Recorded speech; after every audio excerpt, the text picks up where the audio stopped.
Pendant qu'ils font 7 fois le tour de la Kaaba, les pèlerins peuvent essayer d'embrasser la météorite. Mais la foule est tellement dense, surtout de nos jours, que c'est impossible. Donc, si vous ne pouvez pas physiquement embrasser la pierre, vous devez tendre la main droite vers elle pour montrer votre respect, votre vénération. Les gens croient bien sûr qu'il s'agit d'une météorite tombée du paradis qui a pu être sauvegardée. Ce ne sont plus que des petits fragments, car elle s'est cassée, mais ils l'ont préservée en la maintenant dans un cadre en argent. C'est un magnifique artefact. Cette pierre noire serait-elle réellement une météorite comme le pensent nombre d'érudits et de scientifiques? Et si oui, que peut-elle nous dire des origines historiques et peut-être métaphysiques de la foi islamique? C'est plutôt étrange de voir tous les musulmans prier en direction de la Mecque et de cette pierre noire.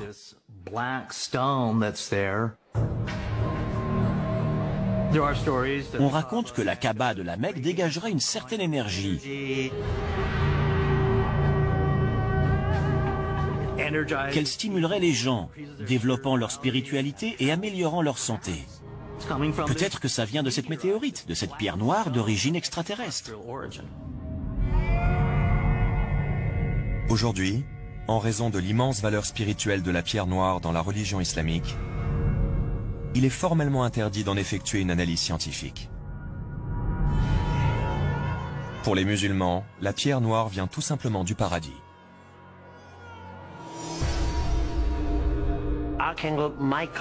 L'archange Gabriel est descendu du ciel pour transmettre un message écrit à Abraham. Et ce message était enfermé dans une pierre. Et cette pierre est désormais dans la Kaaba. On dit que c'est une pierre du paradis.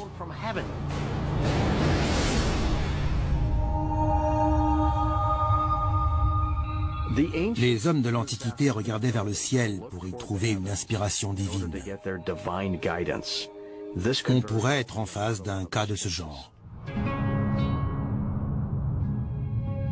Les recherches montrent que la Kaaba est dans l'alignement exact de l'étoile Canopus, des cycles de la Lune et des solstices d'hiver et d'été. Mais où et comment nos ancêtres ont-ils pu obtenir un tel savoir en astronomie? De la même manière que les planètes tournent autour du Soleil, les marches en cercle autour de la Kaaba sont une référence symbolique aux alignements des astres de l'époque. L'alignement planétaire de la Kaaba pourrait-il suggérer que les musulmans de l'Antiquité avaient un savoir secret? Leur vénération pour la pierre noire ne serait-elle pas une commémoration d'une ancienne rencontre avec des extraterrestres? Pour les théoriciens des anciens astronautes, la réponse à ces questions ne fait aucun doute. C'est forcément oui.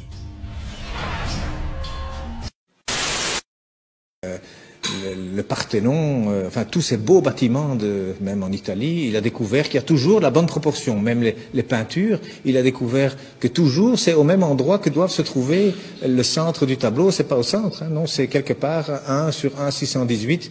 Donc il y a des proportions. Eh bien aujourd'hui on retrouve, la Mecque se retrouve sur la Terre aujourd'hui. Hein, lorsque vous avez 1 et 1,618, eh bien cette ligne, elle passe à travers la Mecque, à travers la Kaaba, au mètre près. Et la distance entre la Kaaba et le pôle Nord fait 1, et entre la Kaaba et le pôle Sud fait 1,618. Ça veut dire qu'Abraham, il a abandonné sa femme, enfin sa servante Hajar, avec son fils Ismaël. Elle a dit, pourquoi ici? Dieu m'a dit ici. Donc il semble qu'aujourd'hui, c'est par rapport, en tout cas, et c'est même lié au village de Greenwich, qui a servi à dessiner la carte de cette terre, hein, parce que le milieu, c'est Greenwich. Eh bien, c'est considéré là comme le centre de beauté que tous les peintres utilisent aussi. D'ailleurs, depuis Leonardo da Vinci, il a dessiné des tas de choses. Vous savez, le corps, 1,618, le nombril, il est à 1 mètre du sol, la taille idéale c'est 1,618 m. Donc il y a plein de choses. Les dents même, la dent du milieu elle fait 1,618 m, à côté elle fait 1, la bouche elle fait 1,618 m, le nez il doit faire 1. Et il y a des chirurgiens esthétiques aujourd'hui qui utilisent ces mathématiques pour corriger les visages. Eh bien, il y a un verset qui contient la Mecque dans le Coran, eh bien le verset il fait 47 lettres, divisé par 1,618, ça fait 29, pile poil le début du mot Mecca. Enfin c'est un bas de Becca, mais c'est pile poil à cet endroit-là. Donc je veux dire, quand on découvre des choses comme ça, et il y en a encore dans le Coran, il y a des vérités comme ça mathématiques, on se dit c'est quoi ça? C'est pas un homme, il n'avait pas d'ordinateur, le prophète, il n'en avait pas, c'est sûr, c'est certain, ça c'est vraiment une vérité, on n'a jamais rien retrouvé d'informatique à l'époque, c'est sûr. Et ça a déjà été testé, à mon avis, 1 million de fois. Ça fait partie de la science exacte. Mais cet homme, d'où est-ce qu'il a cherché ce texte? Il y a plein de choses comme ça. Alors le premier message, d'ailleurs, il faisait 19 mots. Le premier message faisait 19 mots, Bismillahirrahmanirrahim, fait 19 lettres. Il y a 6 fois 19 sourates, il y a 142 fois 19 le mot Dieu dans le Coran, il y a 3 fois 19 fois le miséricordieux dans le Coran. Ce chiffre 19 dans le Coran, c'est aussi quelque chose d'incroyable. Mais donc le premier message, c'était, voilà, informez-vous. Au lieu d'interpréter, d'abord le savoir. D'abord savoir de quoi on parle. Et le dernier message du prophète, dont on dit qu'il est mauvais pour les femmes, eh bien, il a dit, soignez vos femmes, et pour la prière, ne l'abandonnez pas. Alors, moi je dis, une religion où le premier message et le dernier message sont ainsi, je ne vois pas très bien ce qu'on doit craindre. Donc,